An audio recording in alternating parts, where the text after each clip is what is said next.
果没有了时间，我是不是就会停止衰老？不会。为什么？因为从来就没有时间啊。啊？怎么可能？很久很久以前，这个世界暗冥混沌，无终无始，无形无质，那个时候就没有时间。很久很久之后，天地相生，明暗相成，日月两立，万物出生，那个时候也没有时间。那到底什么时候才有了时间呢？并没有，一直到现在，这个世界都没有时间，只是当人在这个世界出现之后，时间才开始出现并存在。没有但存在，这怎么可能？一开始只有人的出现，时间并没有出现。那时的人们生命太长太长，当他们觉得无聊的时候，就开始数太阳数月亮，慢慢的他们就把日月的轮转叫做昼夜，然后用昼夜的数量标记自己在人间的长度，于是时间就这样朦胧的出现。那时候生命确实很长很长，用昼夜标记太多太多，于是人们就开始用月的轮转，可是生命还是很长，于是人们就开始用季、用岁、用年。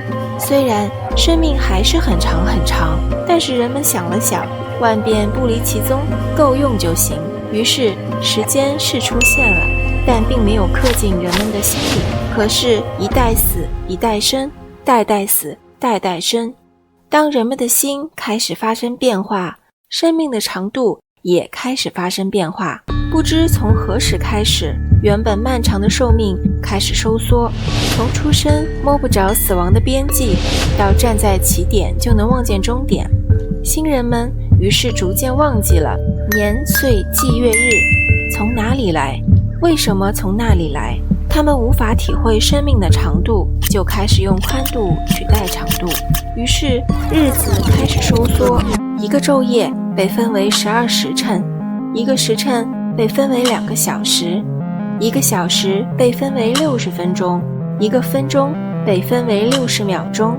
新人们告诉自己，生命存在于这些有限的算计里，于是当无数个这样的新一代从出生开始就活在日时分秒的算计里，他们就把这些算计叫做自然，刻进了心里。从这个开始，当这个世界围绕时间而存在的时候，时间也就存在了。再之后又是一代死一代生，代代死代代生。死去活来的新人们已经离不开时间，他们制作了各种精美的仪器来显化时间。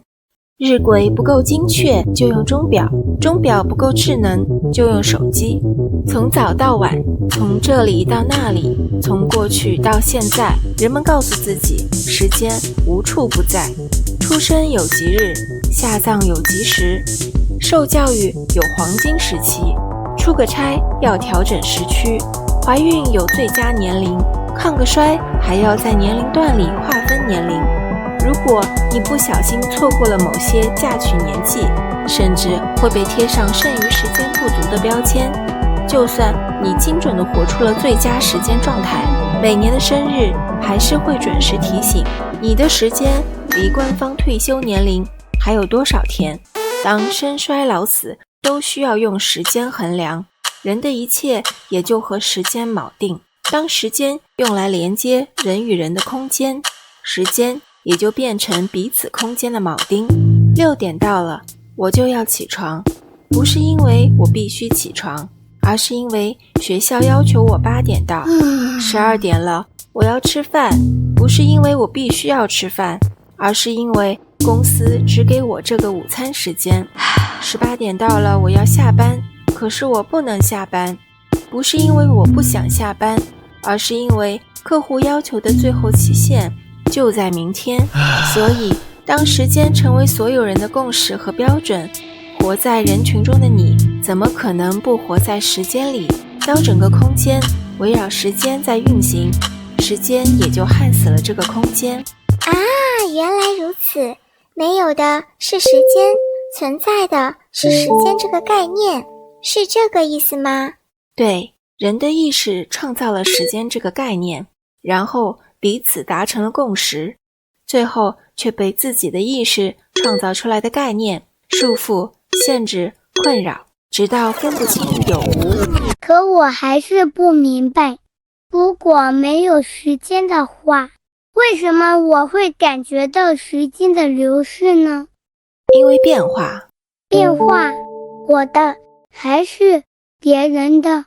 人的、环境的、所有的。我不明白。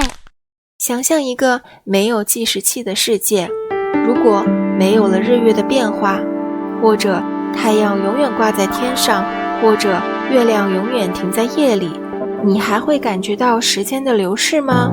如果在一个空间里，你青春永驻，看不到生老病死，保持永生的状态，你还会感觉到时间流逝吗？所以说，我其实并没有活在时间的流逝里，只是看着每天日升月落，在一个固定的空间里，重复我的每一天，直到老死，对吗？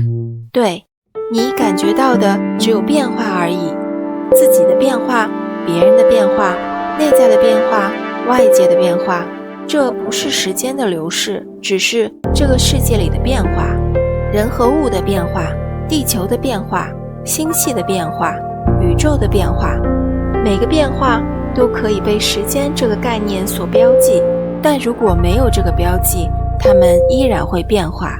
那时间这个概念随着人的出现而来，也会随着人的湮灭而去吗？对。那它还会重新出现吗？